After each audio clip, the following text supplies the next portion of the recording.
अस्सलाम वालेकुम। उम्मीद है आप सब खैरियत से होंगे।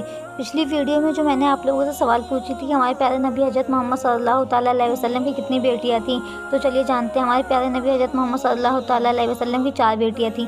आज हम जानेंगे औरत को पतला लिबास क्यों नहीं पहनना चाहिए। अगर आप हमारे चैनल पर नए हैं तो RH इस्लामिक नॉलेज चैनल को सब्सक्राइब करें, लाइक करें, कमेंट करें।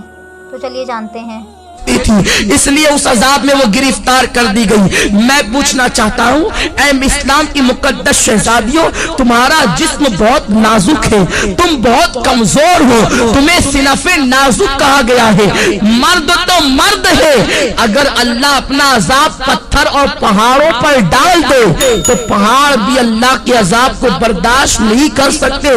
मेरी बहनों, तुम अल्लाह के अजाब को कैसे बर्दाश्त कर सकोगी? तुम्हारा ये नाजुक वजूद अल्लाह के अजाब को किस कदर बर्दाश्त करने की ताकत रखता है, जरा सोचो तो सही।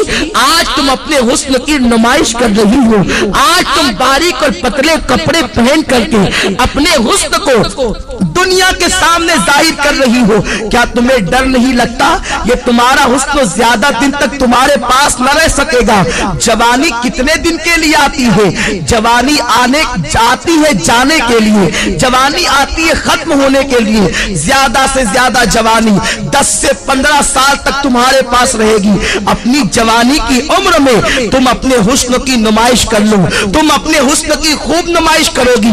उसके बाद फिर क्या है? जिस हुस्न की तुम नुमाइश कर रही हो, ये नुमाइश तुम्हारा करना इसी तुम्हारे खूबसूरत चेहरे को कभी कब्र के कीड़े खाएंगे, कभी कब्र की मिट्टी खाएगी। अपनी बड़ी बड़ी आंखों में काजल लगाकर, अपनी खूबसूरत आंखों में काजल लगाकर बार बार आईनों को देखती हो और बार बार औरतों पे फख्र महसूस करती हो कि मेरी आंखें इतनी खूबसूरत है, मेरा चेहरा इतना खूबसूरत है।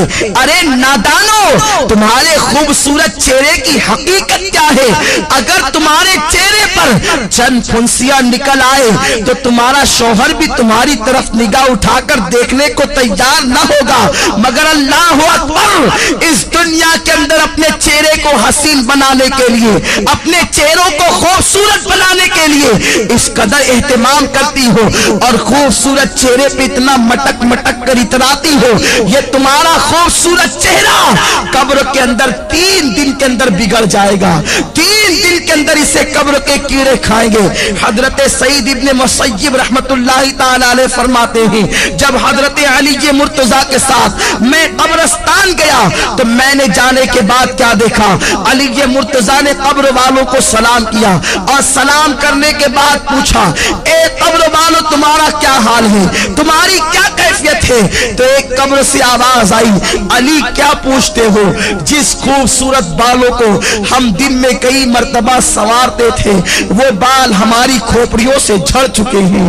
ए अली के मुर्तजा, जिन आंखों पर हम बहुत फख्र करते थे, वो आंखों के गुदे बह बह करके गालों से गिर रहे हैं। जिस चेहरे के और गालों की सुर्खी पर हम इतराते थे, उन गालों के गोश्त को कीड़ों ने खाना शुरू कर दिया है। अब तुम हमारा हाल क्या पूछते हो? जिस जिस्म पर परफ्यूम लगाकर, जिस जिस्म पर इत्र लगाकर दुनिया के सामने फख्र महसूस करते थे, उस जिस्म को अजदहे डस रहे हैं। ए अली, अब हम तुम्हें अपना क्या हाल सुनाए? ए इस्लाम की मुकद्दस शहजादियों, अपने बड़े बालों की नुमाइश के लिए तुम इस कदर सरगर्दा नजर आती हो, इस कदर को लाहो पर कोशा नजर आती हो। ये तुम्हारे बाल तुम्हारी कब्र में झड़ जाएंगे, ये तुम्हारी आंखें इसे कब्र के बिच्छू खाएंगे, हम इसे खाएंगे। और अल्लाह के रसूल तो यहां तक फरमाते हैं, आज औरतें अपने हुस्न का गलत इस्तेमाल करके कभी किसी गैर महरम लड़के से मोहब्बत का पैगाम देती नजर आती है। प्यार मोहब्बत के नाम पर अजनबी लड़कों से दोस्ती करती नजर आती है। और यह आज फैशन बन चुका है, इसे ऐब नहीं समझा जाता।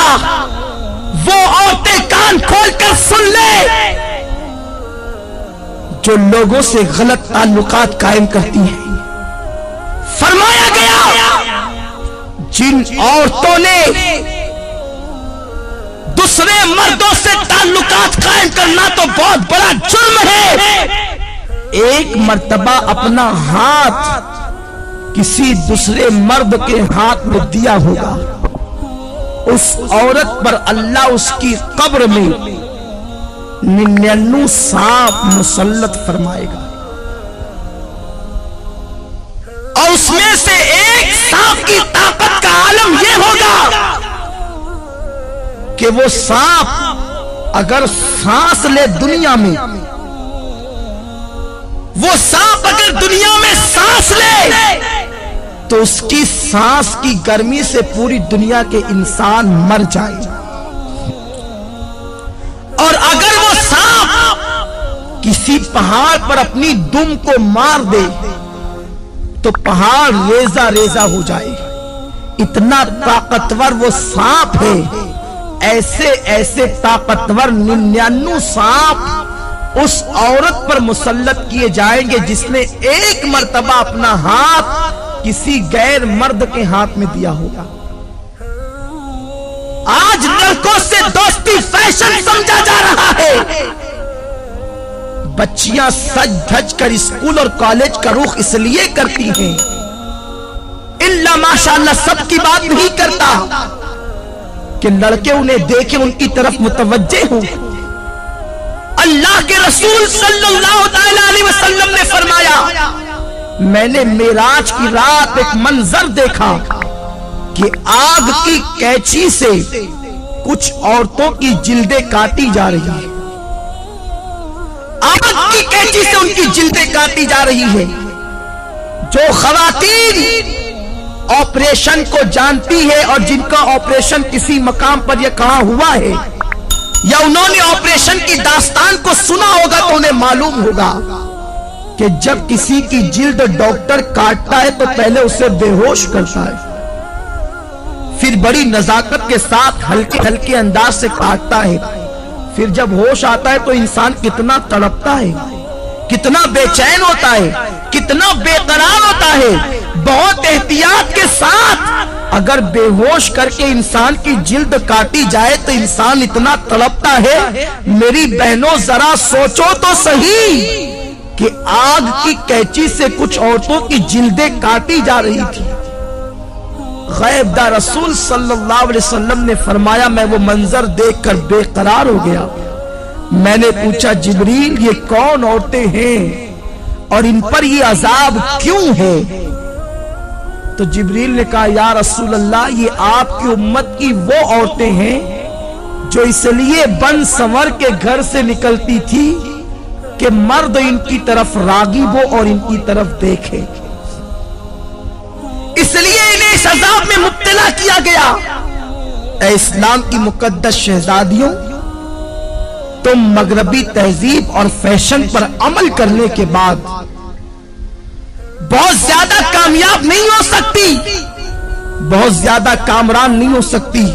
और सुनो, ये दुनिया ऐसी बदतरीन जगह है, ये दुनिया ऐसा बदतरीन मकाम है, यहां कोई किसी का नहीं। जब तक तुम्हारी जवानी तुम्हारे पास है, हर आने वाला तुम्हारे करीब आने की सोचेगा। तुम्हारे हुस्न को फूल की तरह जो हुस्न अल्लाह ने अता किया है उसको मल देने के बाद वो ऐसा गायब होगा कि फिर तुम्हें कहीं नजर नहीं आएगा।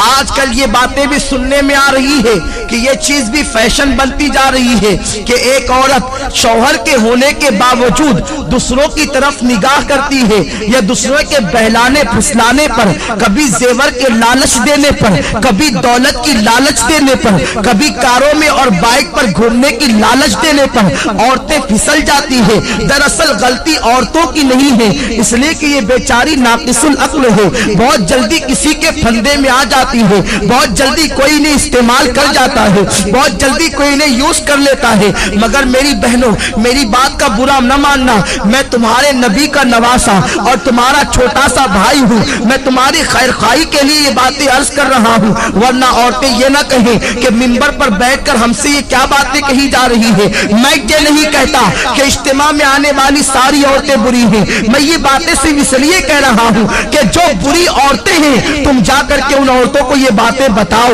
تاکہ وہ استعمال ہونے سے بچ جائیں, تاکہ وہ غلط کاموں سے بچ جائیں. میری بہنوں, میں تم سے پوچھنا چاہتا ہوں, تمہارے پاس جوانی زیادہ دن تک رہنے والی نہیں ہے.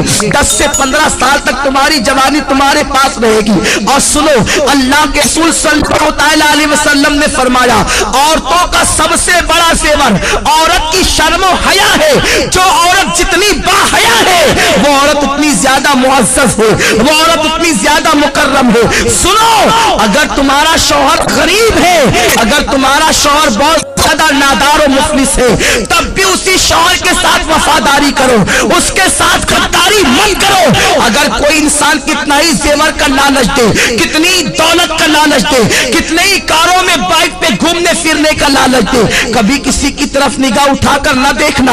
اس لیے کہ اگر دنیا کے اندر کسی کے زیور کے لالچ میں پھنس کر, اگر کسی دنیا دار انسان کی لالچ میں آ کر تم اپنی آبرو کا سودا کر بیٹھو گی, تم اپنی عزت کا سودا کر بیٹھو گی, سب کچھ چلا جائے گا.